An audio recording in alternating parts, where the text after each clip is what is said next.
Oke, baik. Bismillahirrahmanirrahim. Selamat datang rekan-rekan di pembahasan materi lanjutan mengenai mata kuliah interaksi manusia dan komputer pertemuan 3. Di video kali ini saya akan bahas teori lanjutan mengenai design user experience.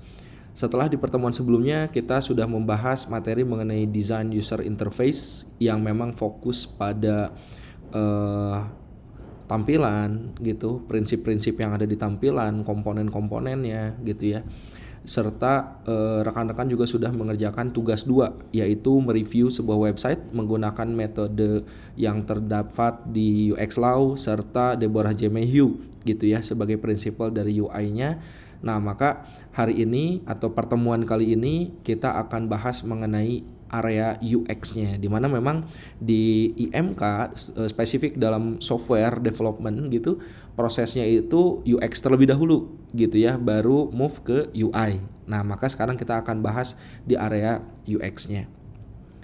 Referensinya masih sama dari Interaction Design Foundation dan kita akan ketemu empunya yaitu Don Norman.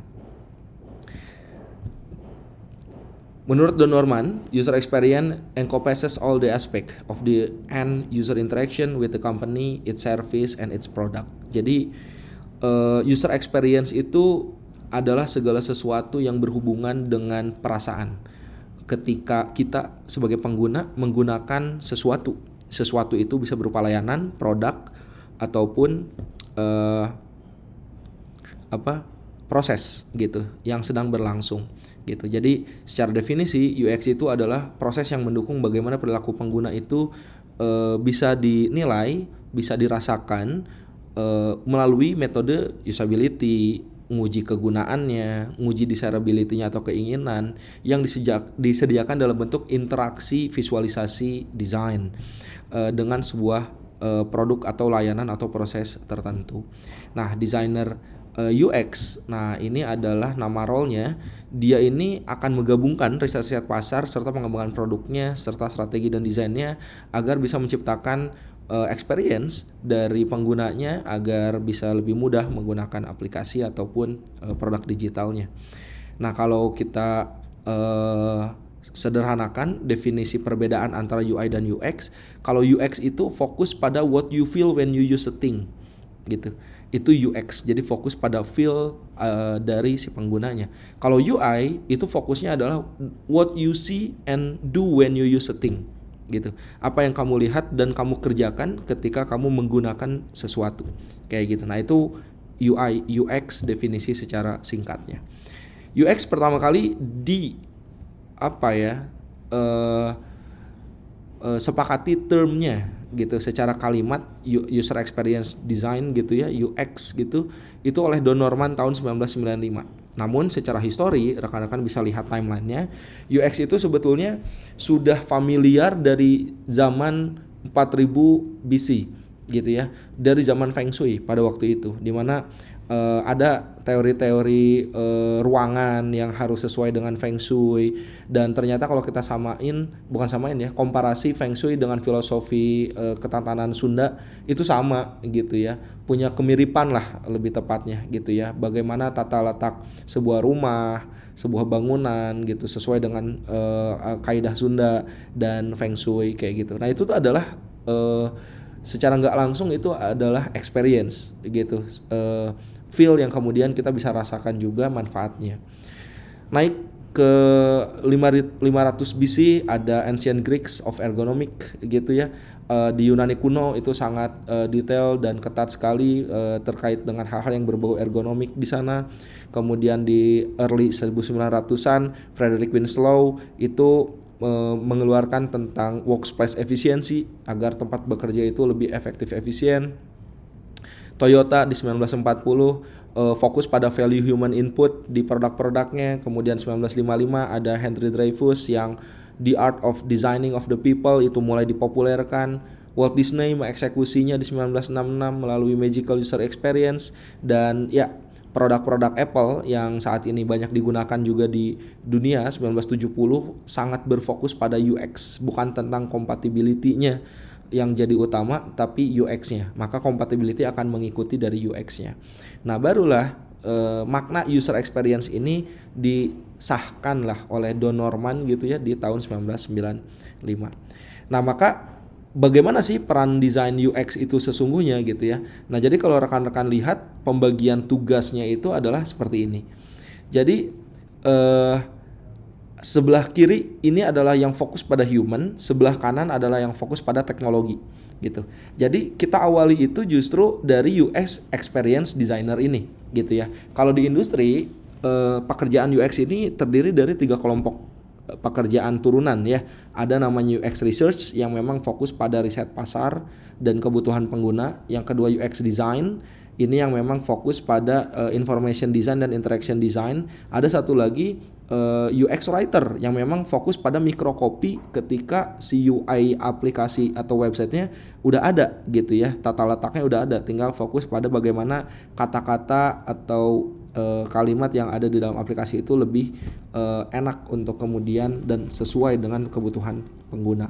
Nah, sebetulnya user experience itu dibagi menjadi 3 kelompok itu: research, information design, information interaction, dan microcopy kayak gitu ya. Namun secara teorinya ini cukup satu aja namanya UX experience dengan 3 pekerjaan tersebut: research, information design, dan interaction design. Kemudian ketika melakukan visual design, nah ini akan berkolaborasi dengan graphic designer, semacam bikin aset-aset icon gitu ya, semacam bikin logo gitu, menggunakan font yang tepat gitu. Nah, itu kolaborasi sama visual designer. Nah, baru setelah bekerja user experience ini selesai, pekerjaannya selesai, maka pekerjaannya akan dilempar ke UI developer gitu. UI developer atau UI designer. Jadi UI developer kalau dari gambar ini kita pecah jadi 2. Ada UI designer, ada UI developer. Nah, namun kalau di industri harapannya UI designer itu udah bisa ngoding front end-nya juga. Kalau web berarti ya JavaScript, HTML, CSS gitu. Kalau mobile Android ya berarti bisa XML gitu. Kalau enggak material design gitu kan ya. Atau bisa juga Jetpack Compose itu kalau mobile Android gitu. Nah, UI designer itu akan membuat interaction design-nya gitu dalam bentuk outputnya Figma. Baru selanjutnya dilanjutkan oleh seorang front end engineer yang akan fokus pada membuat tampilannya gitu. Tapi kalau di industri biasanya gabung tuh, UI developer namanya gitu ya. Dia ngedesain, dia juga yang ngoding kayak gitu. Nah, baru nanti ketika proses di front end-nya atau hal yang berbau usernya udah selesai, maka back end-nya disupport melalui back end engineer kayak gitu, dan memang fokusnya pada teknologi. Nah, ini kurang lebih alur kerja atau komposisi hal yang kemudian bisa dilakukan di engineering gitu ya. Nah, maka spesifik peran dari seorang UX itu disiplin ilmunya ada 8. UX research, UX writing, service design, information architecture, interaction design, information design, interface design, dan visual design gitu. Nah, 8 hal ini yang memang harapannya menjadi disiplin ilmu gitu, atau hal-hal yang atau skill-skill yang harus dimiliki oleh seorang UX gitu ya. Jadi kalau dilihat dari gambar ini, irisannya adalah di area interaction design gitu. Ini irisan yang akan digunakan di fase selanjutnya. Nah, maka skill utamanya jelas yang menjadi fundamental dari ke-8 hal tersebut adalah critical thinking dan creative thinking. Nah, itu kunci dari seorang UX yang bagus gitu ya. Nah, di metode-metode yang bisa menaungi hal-hal tersebut, di user research itu kita bisa kenal namanya primary research, desktop research, ataupun competitor research. Nah, yang biasa digunakan desk research ya. Jadi teman-teman mencari referensi dari paper, dari jurnal, dari white paper, dari website-website official gitu, atau buku gitu mengenai hal yang dibutuhkan sesuai studi kasus.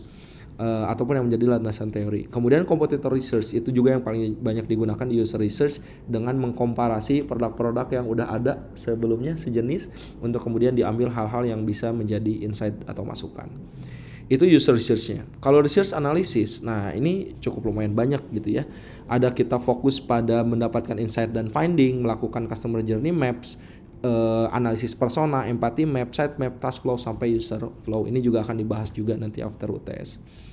Kemudian di design ideation yang dilakukan oleh seorang UX adalah melakukan idea sketching gitu. ada wireframing juga, prototypes dan user testing gitu. Dan semua hal tersebut bisa dilakukan iterasi desain.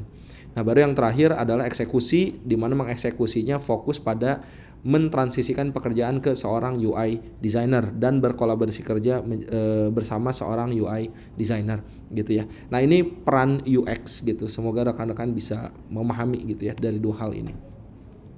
Oke. Nah, itu peran-perannya dan hal-hal yang dilakukan. Sekarang urutannya nih gitu ya. Bagaimana seorang UX itu bisa bekerja gitu ya. Nah, urutannya adalah 5 hal ini gitu. Dimana yang pertama, UX itu akan bekerja dari atas ke bawah gitu ya. Artinya UX akan bekerja dari area yang abstrak ke area yang konkret. Jadi kalau kita lihat ilustrasi visualisasinya di sini adalah sesuatu yang abstrak itu dimulai dari strategi atau hal-hal yang berbau konsep. Itu kan benar-benar kalau konsep, kalau kita ngobrol tuh masih dalam bentuk ucapan. Belum ada bentuk fisik realnya dalam bentuk desain, belum. Nah, maka UX itu harus menganalisa area ini juga, abstrak dan conception atau strategi. Setelah punya strategi, maka terimplementasi ke dalam bentuk timeline atau project planning atau roadmap. Oh iya nih, user butuh ini gitu ya. Jadi udah melakukan pemetaan kondisi yang saat ini, kemudian tahu problemnya di mana aja dan tahu kebutuhannya apa aja, baru dibuatkan timeline gitu. Nah, itu adalah scoping gitu. Nah, setelah didapetin timelinenya, seorang UX harus melakukan struktur analisis dari atribut data apa saja yang emang udah ada gitu, dianalisis oleh business analyst sebelumnya. Habis itu distrukturkan ke dalam bentuk interaction design dan information architecture. Itulah area struktur. Nah, setelah area struktur ini selesai, divisualisasikan ke dalam bentuk interface atau tampilan serta information design.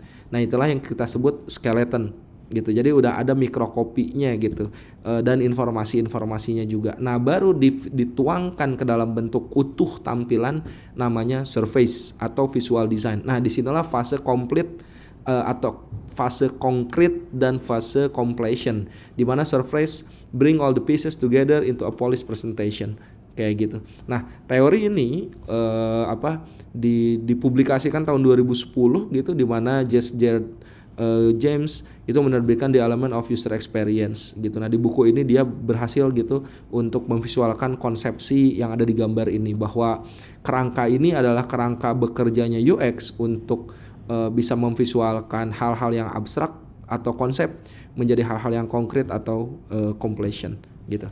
Nah, jadi itu ya kurang lebih penjelasannya. Nah, kalau kita detailkan apa aja yang menjadi output di setiap prosesnya. Pertama, di area strategic plan, fokus pada menetapkan kebutuhan user. Apa aja yang menjadi fokusnya adalah apa saja permasalahan yang akan dipecahkan, serta siapa target usernya serta kebutuhan, sama seperti yang tadi saya udah jelaskan. Kemudian tentukan nih objektif bisnisnya apa. Jadi dari kita udah tahu masalahnya apa, kita udah tahu user dan requirementnya kayak gimana, fokusnya apa nih yang mau diambil di produknya gitu ya. Nah, habis itu baru di scope plan. Langsung dianalisis dulu kebutuhan fungsional dan non-fungsionalnya, serta langsung membuat sebuah timeline di scope plan itu seperti itu gitu ya. Kemudian menetapkan juga kriteria dari kontennya, di mana kita bisa ngobrol sama user untuk ngobrolin tentang bagaimana report update-nya, serta ini melakukan branding communication juga di dalam aplikasinya. Habis itu kita akan move ke struktur plan, di mana teman-teman akan mendeskripsikan bagaimana merespon aktivitas dari user melalui interaction design, kemudian menetapkan model information arsitekturnya agar bisa diklasifikasi menjadi kelompok-kelompok kecil agar struktur dari produknya mudah terbaca. Nah, information arsitektur juga nanti akan coba kita perlihatkan ya contohnya.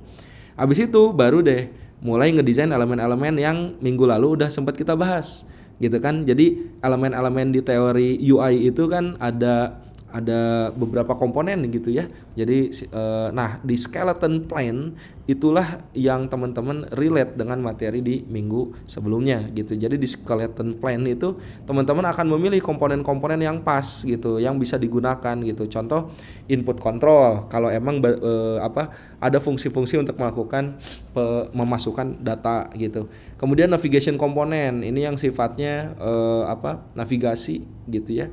ada 13 hal yang bisa digunakan. Kemudian informational component, tooltip, progress bar, notif, mode Windows. Nah, ini yang sifatnya memvisualisasikan informasi saja. Biasanya rata-rata bentuknya image kalau nggak teks gitu ya. Nah, terakhir wadahnya yaitu kontainernya. Ini mau pakai accordion, bottom sheet, card, dialog, divider atau apa gitu ya. Nah, maka ini adalah area skeletonnya gitu ya, dimana kita mengambil komponen-komponen yang tepat sesuai dengan deskripsi yang udah kita bahas di minggu sebelumnya ini gitu ya. Nah, ini komponen-komponen ini memang bentuknya belum high fidelity gitu ya, jadi betul-betul masih ngambil aja, oh kayaknya ini mah pakai edit text deh, atau input type deh, oh kayaknya ini pakai checkbox deh, kayaknya ini pakai radio button deh. Nah, itu adalah area skeleton gitu. Nah, habis itu dari setiap elemen-elemen komponen tadi, information design-nya juga dibahas dan navigasi desainnya juga dibahas sesuai yang tadi udah saya perlihatkan contohnya.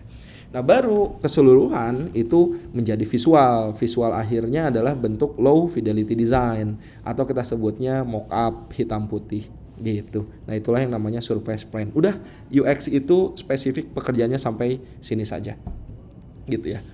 Nah, dan di area surface juga bagaimana nanti sistem itu bisa melakukan respon gitu ya, bisa melakukan respon terhadap sebuah layanan gitu. Dan tools-toolsnya ini yang bisa digunakan untuk strategi dan scope. Ini kita bisa pakai Confluence, Notion atau Jira gitu ya. Di area struktur kita bisa pakai FigJam misalkan atau Whimsical gitu. Kemudian di skeleton kita bisa pakai Zeppelin, bisa pakai Figma atau Adobe XD gitu. Ketika di area prototyping atau surface kita bisa menggunakan Marvel, atau sekarang juga Figma juga udah bisa melakukan prototyping. Jadi teman-teman bisa pakai. Nah, ini tools-tools yang digunakan oleh seorang UX gitu ya. Dan teorinya, teori keilmuannya, si proses dari UX design ini adalah sebuah bentuk iterasi yang terus-menerus diuji coba sesuai kurun waktu yang udah disepakati melalui metode usability dan iteration design kayak gitu. Jadi yang harus dilakukannya memang mencari permasalahan dari aspek bisnis, ngumpulin data dari user bisnis, dan brainstorming mengenai ide-ide solution. Nah, jadi area sweet spot yang dimiliki oleh seorang UX itu adalah area tengah untuk bisa menjembatani bisnis, IT, dan kebutuhan user. Nah, maka metodenya ada user-centered design. Itu menjadi baseline atau prinsipal utamanya, yaitu user-centered design. Banyak banget perspektif dari sisi back office gitu untuk memahami ini gitu ya. Tapi yang jadi utama di sebuah layanan digital ataupun layanan non digital ya jelas penggunanya gitu, karena pengguna adalah raja. Nah, maka basic dari user-centered design itu bisa kita kembangkan atau eksekusi ke metode-metode turunan seperti design thinking, design sprint, dan lean UX gitu. Dan secara visualisasi kurang lebih seperti ini. Dan kalau kita lihat memang ini dari sisi urutan aja gitu ya, yang berbeda tapi secara konteksnya sama. Seperti design thinking kita tahu ada fase empathize, define, ideate, prototype, dan testing. Nah, namun secara metode utama user-centered design ya identify needs, specify the context of the use, specify requirement, produce solution design, and evaluation design. Nah, basic utamanya adalah yang kiri sebelah ini. Namun kita bisa turunkan ke dalam bentuk design thinking, design sprint 2.0, dan lean UX gitu ya. Nah, jadi ini metode-metode yang bisa digunakan dalam UX bekerja gitu. Oke. Sekarang kita akan langsung memperlihatkan contoh ya dari 5 tahap ya yang ada di sini. Kita akan fokus untuk untuk disampaikan pada rekan-rekan itu di area strategi gitu. Kita nggak akan bahas scope karena ini masuknya ke bikin timeline gitu ya. Kemudian kita juga akan bahas mengenai information architecture atau area struktur kayak gitu. Yang dimana kalau skeleton mah udah kita bahas di minggu sebelumnya gitu kan ya, di pertemuan sebelumnya, dan surface juga nanti akan ada di after UTS kayak gitu ya, untuk materi membuat wireframing kayak gitu. Nah, maka kita akan lebih banyak hari ini di service design dan information architecture.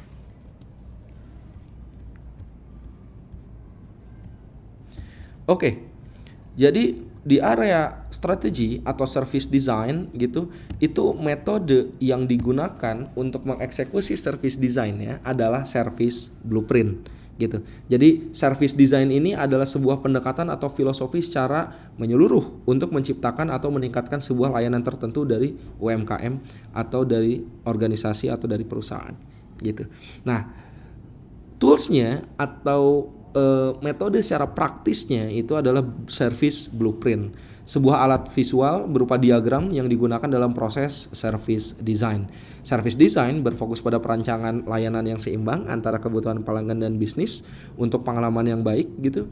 Sementara service blueprint ini fokus pada mendetailkan atau memetakan semua elemen dan interaksinya dalam proses layanan tersebut gitu.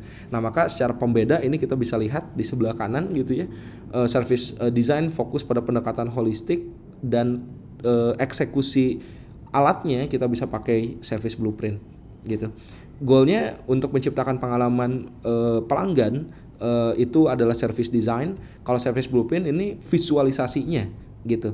Betul-betul terlihat proses layanannya, mengidentifikasi titik interaksinya atau area mana yang mau dioptimalkan atau diperbaiki. Jadi kalau service design cakupannya lebih luas gitu, lebih ke strategi bisnis juga, proses interaksi membentuk layanan. Tapi kalau service blueprint itu sudah sangat spesifik ke area-area yang evidence based gitu ya.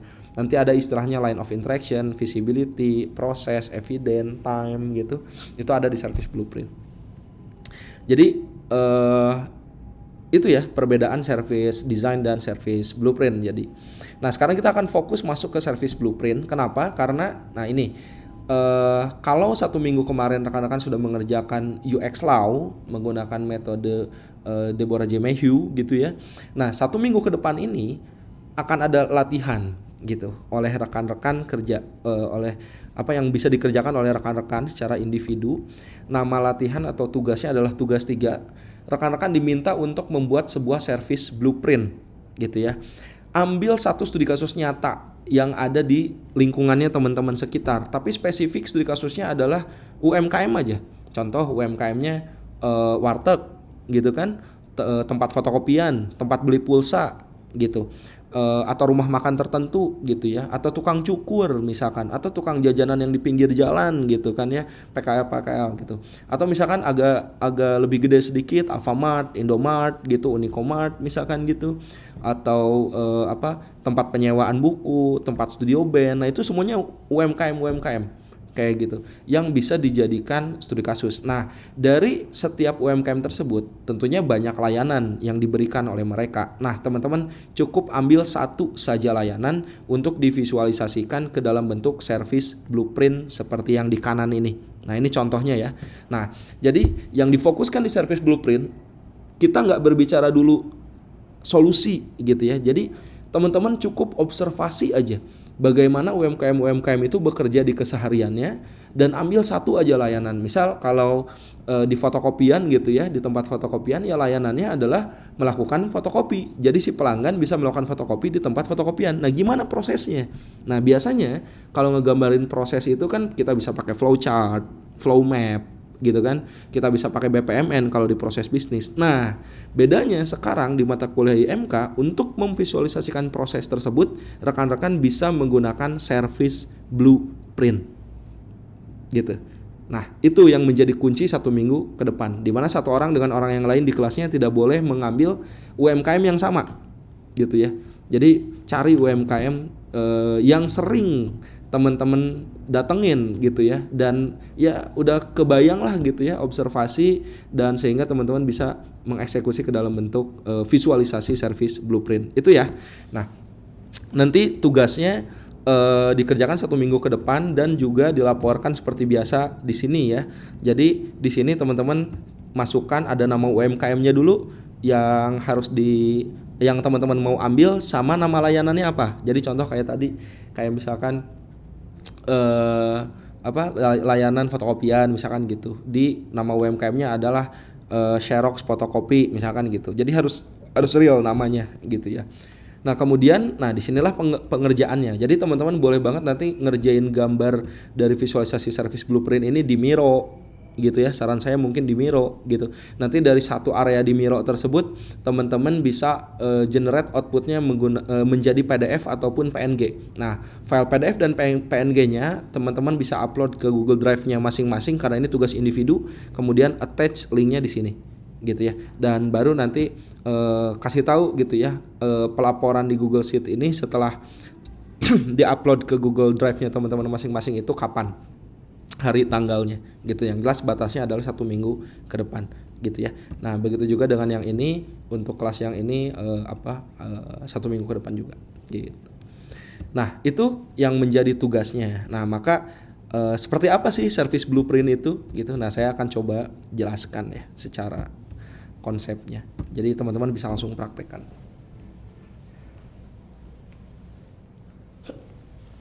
Oke. Setelah kita tahu mengenai service design sebelumnya, maka praktikalnya kita akan menggunakan service blueprint. Di mana service blueprint ini adalah diagram yang berusaha memvisualisasikan proses organisasi untuk bisa mengoptimalkan proses bisnis yang memberikan user experience-nya. Yang lebih diutamakan di sini adalah user experience-nya, gitu ya. Karena diagram ini tuh betul-betul menghubungkan antara komponen orang, kemudian eviden digitalnya ataupun non digital ataupun fisik ya kita sebutnya, serta touch point yang penting, mau dari sisi front stage ataupun backstage, serta proses pendukung. Nah ini menariknya service blueprint. Jadi secara framework gitu ya, template-nya itu seperti ini: time, evidence, customer journey gitu. Biasanya kalau kita bikin flow customer journey doang nih, flow chart gitu kan, flow map gitu. Nah itu customer journey doang. Nah kalau sekarang enggak, teman-teman bisa gambarin benar-benar customer journey-nya itu dihubungkan dengan front stage serta backstage gitu. Nanti sebelah kanannya ini proses semuanya, dan nanti disupport juga dengan proses apa aja yang berjalan di belakangnya. Nah teori ini dipopulerkan di karya Lynn Shostak di 1984, namun diperkaya lagi oleh Bittner, Ostrom, dan Morgan di tahun 2008 gitu ya, untuk menjadi pendekatan analisis and design dalam membuat sebuah sistem informasi atau teknologi informasi.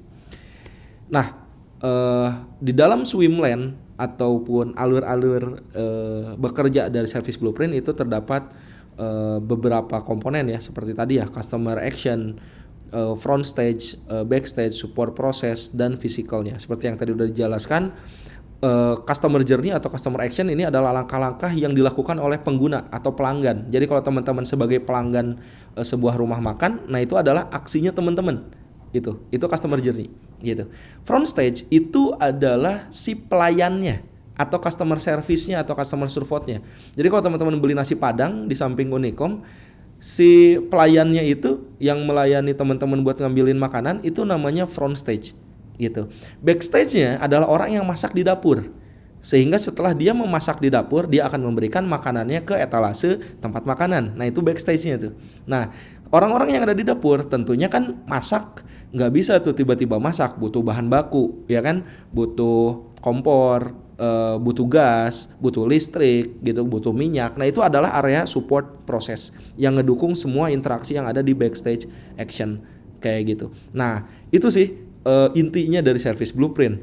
Nah ini semua harus ada evidennya nih, bukti-bukti yang memperlihatkan interaksinya antara kita customer dengan front stage. Nah yang harus saya tekankan di sini, kalau teman-teman ngelihat contoh di sini, ini udah langsung website nih. Karena memang yang menjadi studi kasus sudah memiliki website ataupun aplikasi gitu. Tapi yang menjadi tugas teman-teman sekarang, masih banyak loh UMKM kita yang memang belum menggunakan teknologi digital. Nah berfokuslah pada UMKM yang seperti itu, sehingga nanti teman-teman bisa memberikan rekomendasi gitu ya, untuk nanti kita masuk ke fase after UTS gitu ya. Jadi semoga tugas service blueprint yang sekarang dikerjakan secara individu ini betul-betul bisa dibawa untuk menjadi rekomendasi tugasnya teman-teman nanti after UTS gitu ya. Jadi pilih UMKM yang paling teman-teman rasa pas untuk teman-teman gitu, dan bisa terobservasi secara langsung juga di sana kayak gitu.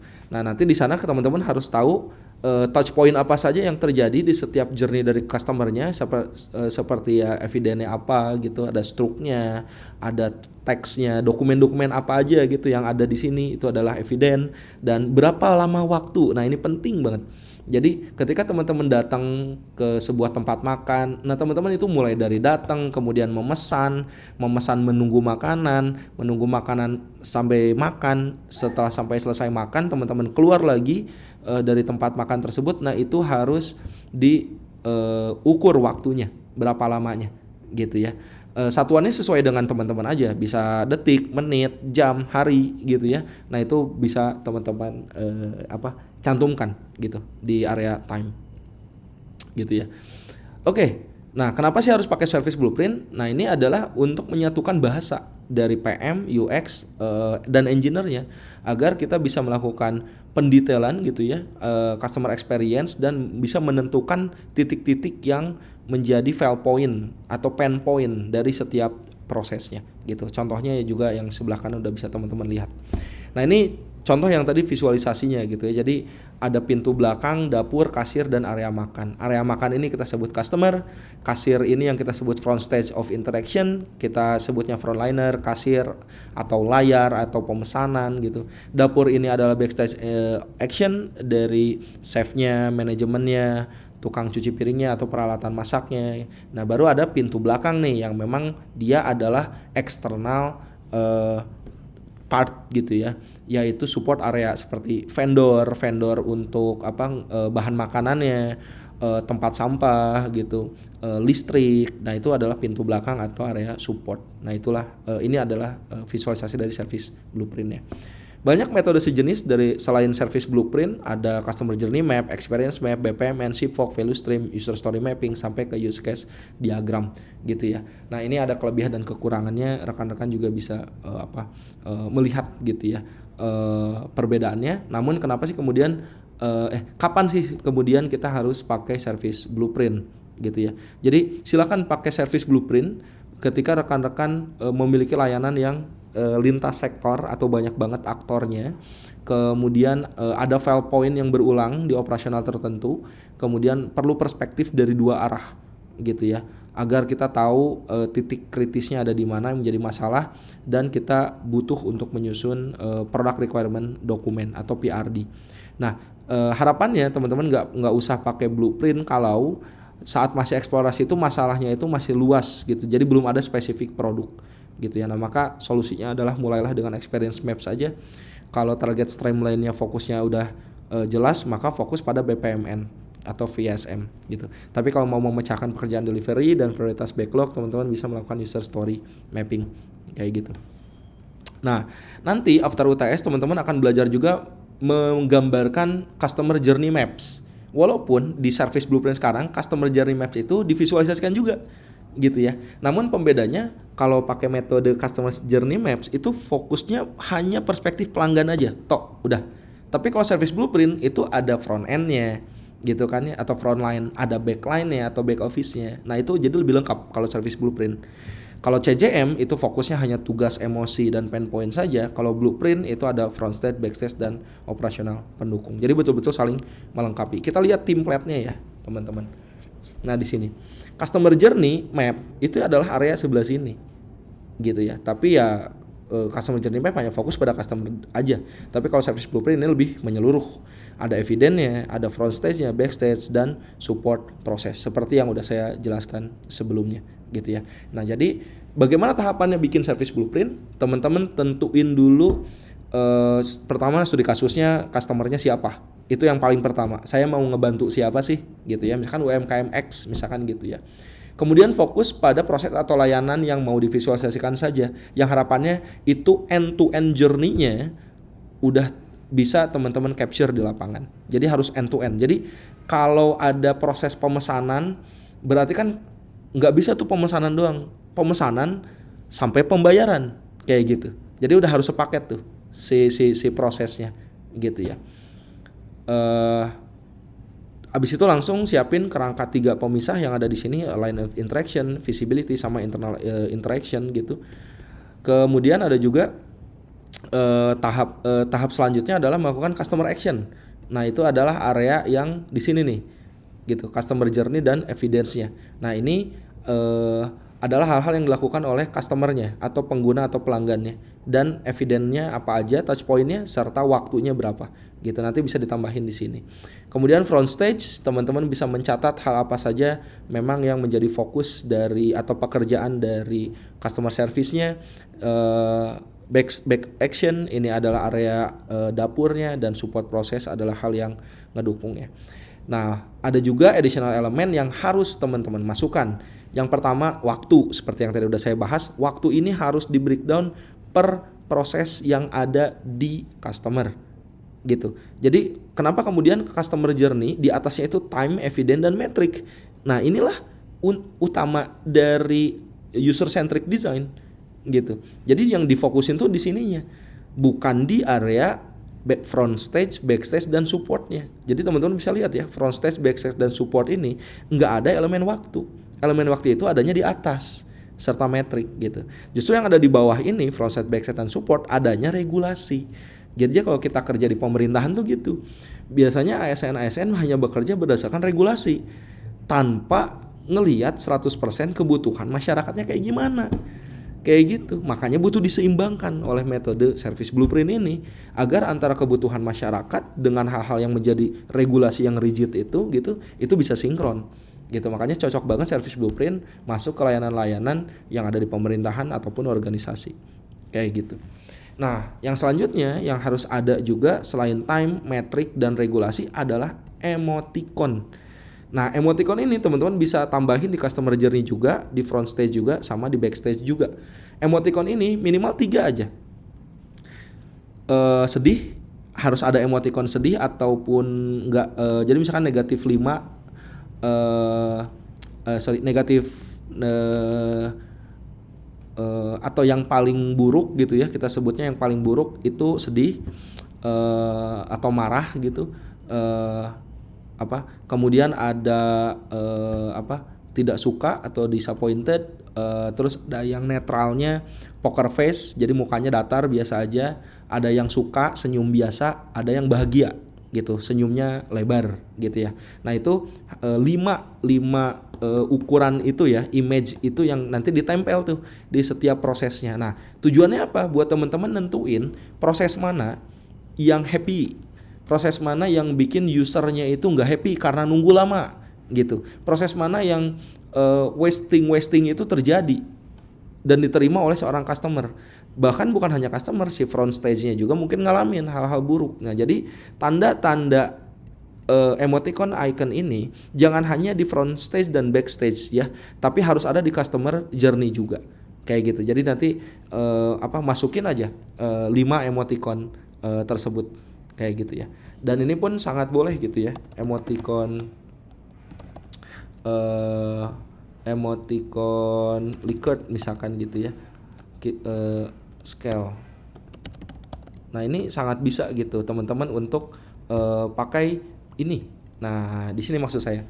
Nah, ini yang happy banget, bahagia, ini yang senang aja biasa, ini yang poker face, ini yang tidak senang, ini yang sedih atau marah gitu ya. Nah, jadi silakan ini bisa pakai emoticon yang bentuknya seperti ini juga gitu ya, untuk ditempel-tempelin ke setiap proses gitu ya yang ada di teman-teman gitu.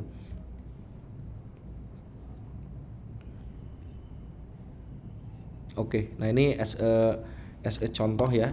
Jadi ini boleh banget gitu pakai ini di area emoticon. Nah, ini nanti ditempelin aja ke poin-poin ke setiap prosesnya. Contohnya seperti yang di kanan ini gitu. Nah, kalau ada regulasi pendukung atau hal-hal yang menjadi SOP, jadi selain regulasi adalah SOP atau kebijakan, ini bisa dimasukin di bawah gitu.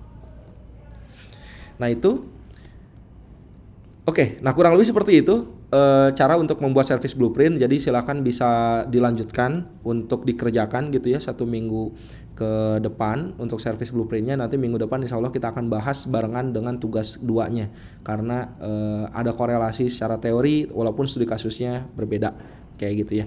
Nah, Terakhir, kalau untuk materi yang akan disampaikan di video kali ini adalah contoh dari informational architecture, di mana yang menjadi setelah kita bikin service blueprint tadi, maka bisa divisualisasikan ke dalam bentuk information architecture. Di sana ada user, ada konten dan konteks. Maka teman-teman harus menjadikan sebuah information architecture gitu ya. Kalau dibikin urutan ini seperti ini. Sorting outing like this ya, kayak mengklasifikasikan dan menghierarkikan dari struktur menu, melakukan label dan tagging terhadap fungsi-fungsi tertentu, melakukan navigasi dan wayfinding, serta yang terakhir bisa melakukan searching. Connect people to the content they are looking for gitu. Nah, itulah yang disebut information architecture. Contohnya kayak gimana? Kayak gini. Jadi kayak sederhananya teman-teman buka sebuah website atau aplikasi, teman-teman melihat struktur menunya gitu, kelihatan kayak gini. Tapi bukan hanya struktur menu gitu, yang harus ada selanjutnya adalah label, tagging, navigasi dan search juga kayak gitu. Nah, ini contoh-contohnya ya untuk informational architecture gitu ya. Nanti teman-teman bisa lihat juga referensi yang ada di bawah ini untuk melihat penjelasan yang lebih mendalam. Oke. Nah, ini juga contoh yang lain dari sisi Spotify. Mungkin teman-teman juga udah sering banget pakai Spotify. Jadi kalau diminta bikin information architecture, nah inilah information architecture yang ideal. Ada legendanya gitu kan, ada kode warnanya masing-masing gitu. Jadi kayak ada main navigation, recurring element, ada secondary navigation, ada page view, ada setting, sama ada scrub tooling gitu ya.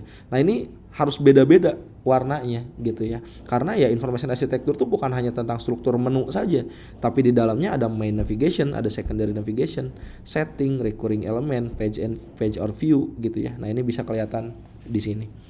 Nah, secara prinsipal information architecture itu ada 8. Principle of object, principle of choice, disclosure, exemplar, front doors, multiple classification, focus navigation, dan growth kayak gitu.